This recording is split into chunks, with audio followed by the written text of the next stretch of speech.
Let's talk about a question which I'm asked about by athletes quite a bit, actually. It has to do with what is tapering? You've probably heard that word. What are we talking about when we're talking about tapering for a race?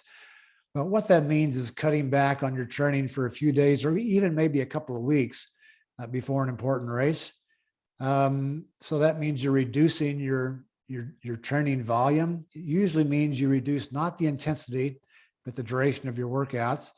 But you must realize that when you're tapering, you're losing fatigue, but at the same time, you're losing fitness. So there's a trade-off here that we have to be very careful with.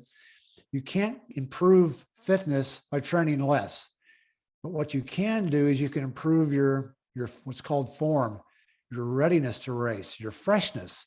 That's what really has you ready on race day is freshness. That's what we call form. So what we're trying to do is cut back on how many hours you're putting in, how many miles, kilometers you're doing in order to become more rested, which means you're going to become fresh.